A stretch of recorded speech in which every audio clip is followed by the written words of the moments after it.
This is a contest for Trevor Hickeys, push to 2,000 subscribers. That's what the snapping is about.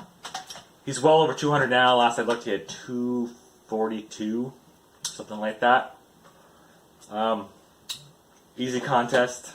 Well, not really that easy, I guess, but he wants us to show guilty pleasure albums. Albums that we normally wouldn't talk to people about, you know, because, like, I'm a metalhead. I love metal, all kinds of metal. But I do like other forms of music as well. But I don't really go around saying, yay, I listen to this band because I love it so much. It's guilty pleasure. No, I talk metal. Metal is my favorite. So, wait, let's...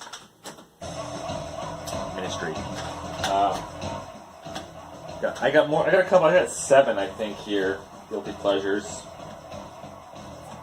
Start alphabetically. First one would be 10,000 Maniacs, or more specifically, Natalie Merchant. There's something about her voice that I love so much. Yeah. She's only with she put out 3 albums, I think, with the 10,000 Maniacs, and then she went solo. I've been looking for a copy of Tiger Lily, her first solo album, but the only ones I've ever seen are the Mobile Fidelity Sound Lab ones, and they're expensive as fuck. And I have the CD of it, and I'm not gonna spend $60-70 on a new record. I just can't do it, no matter how much I love her. So yeah, 10,000 Maniacs, Natalie Merchant. This is In My Tribe.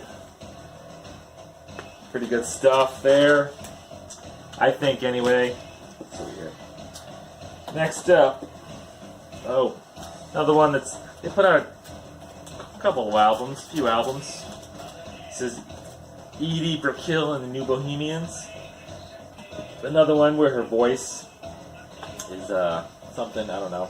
And just, I remember hearing, oh, sorry, I'm burping. I remember hearing What I Am, seeing the video on MTV. So when I saw this album, actually I listened to the song again. I'm like, man, I actually streamed this album, I think. Was it? I streamed this album while I was working. So I wanted to hear What I Am. I was like, well, I'll just listen to the rest of the album. And I liked it. And I said, well, I'd love to find a vinyl copy of that. You know, I don't know how easy it is to find one. I've never seen one. So that was like during the week, middle of the week probably. And then like once a month I'll go to the Queechee Antique Mall in Queechee. Huge place. They've got like 5 or 6 different record vendors in there. And I went there that Saturday after I listened to this, just browsing to see what I could find. And one of them, I was just flipping through, and boom, there it was, sitting there. It was like, I think $10. And I was like, holy shit, I just said I'd like to find a fucking vinyl copy of this, and here's a vinyl copy of it for $10. It's in pretty nice condition. It's white cover, and it's not like stained or anything. It's still pretty white. I mean, there might be something on the back. Nope. It's still pretty fucking clean. I was quite fucking surprised. I was like, okay, $10, I'll take it. So yeah, there's a second one. Next up, this isn't really a big surprise here. This is the Go-Go's. This is Vacation. I mean, they got some rockin' songs. It's not metal. It's pop rock. You know, maybe slight punk sound in some of their songs. Yeah, but the Go-Go's are pretty good. And then Belinda Carlisle freaking went solo and went like pure pop. So yeah, but yeah, Go-Go's, another guilty pleasure. And of course, what could guilty pleasures be without Michael Jackson? You know, even a guy I worked with, my Boss at the time. We went to a couple concerts before he became the Boss. And even he likes Michael Jackson. He's a punk guy. He likes Slayer, Megadeth, Metallica, all those heavy bands as well. But he likes Michael Jackson too. I mean, especially if you grew up in the 80s like I did, like he did. I mean, you couldn't get away from Michael Jackson. He was all over MTV. So I mean, yeah, guilty pleasure? Sure. Okay, and then now another 80s. Cyndi Lauper. She's so unusual. She's pretty damn big in the 80s as well, you know. With the songs, freaking.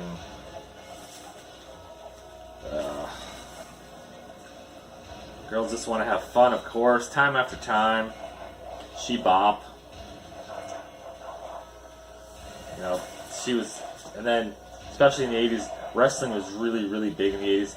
And Girls Just Want to Have Fun video, she had Captain Lou Albano as her father in that video, which was kind of cool, especially if you were a wrestling fan back then.